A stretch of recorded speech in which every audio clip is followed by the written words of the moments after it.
Alright everyone, we got a little adventure for us today. This upper radiator hose is just too swollen. It's been cooling out here for a while. It looks better now. And it's much softer, but it's actually getting close to coming in contact with that belt, especially when it's fully swollen. So we're going to replace the upper radiator hose today, and it's raining pretty good here. Then you get a half mile from home and it's not even raining. So this week I got to go on a 3,000 mile haul. So this got to get done today despite the weather, but the weather's like this every day down here this time of year, so we'll see what we can do. Okay, here we got our replacement upper radiator hose. This looks like the part number here. This is Dayco, made in the USA. It's got a flared end on this side, which I think this goes in the radiator, and this is going to go where the thermostat pipe is. This is a really good quality. It just feels really firm, just with nothing in it. Yeah, this would be interesting. So this was 23 bucks, taxes paid, everything out the door. So let's get her home, and hopefully it's not raining at home still. Here we're draining some coolant out. I don't need to really drain the whole radiator. I think I just need to drain the top part to just avoid making a mess. So we're gonna drain about a gallon to a gallon and a half out of here, and that should take care of us.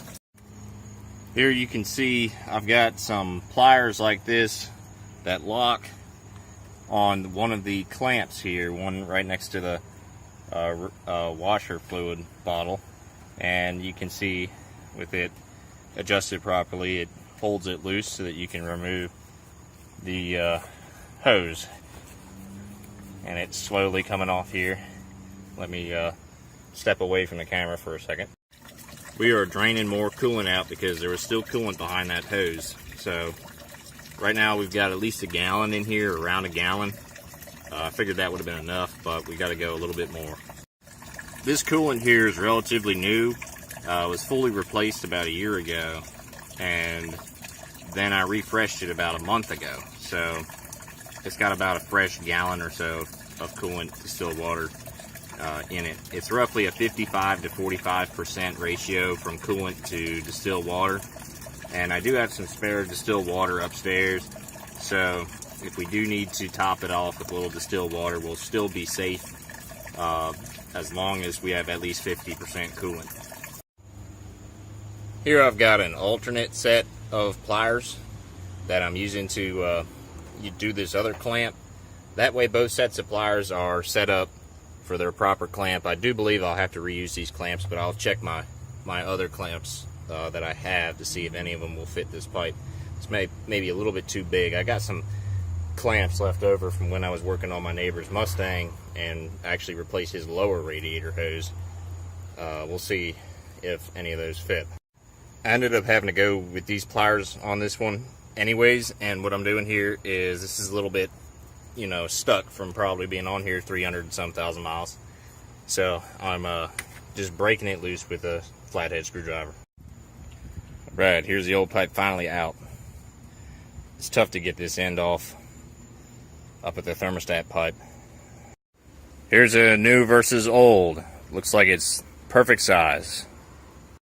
Alright, here we got the first end of it in position, and it fits real snug there. We're going to reuse that clamp.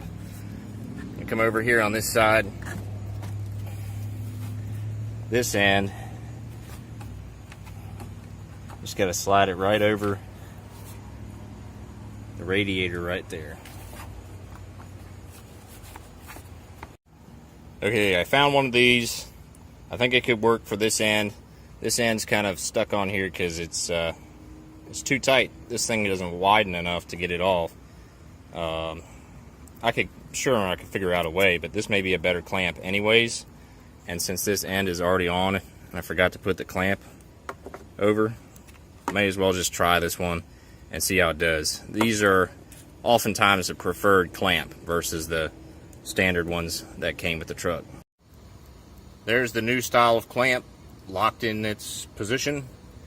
And by the way, I did wash this pipe out with distilled water before I installed it, just to get any dust and stuff out of there. Okay, we're gonna fire it up. We're trying to fit the rest of the coolant in the radiator that I took out of the radiator. We're gonna fire it up and we're gonna check for leaks, and hopefully everything holds and the clamps are good. So here we go.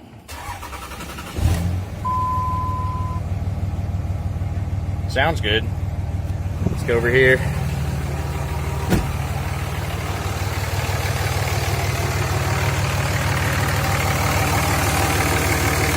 Still got coolant in there. I'm trying to get that to go down.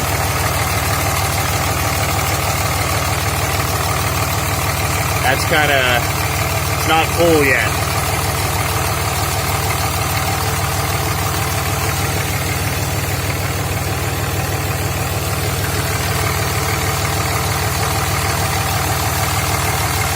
It's going to take a couple minutes till that fills up.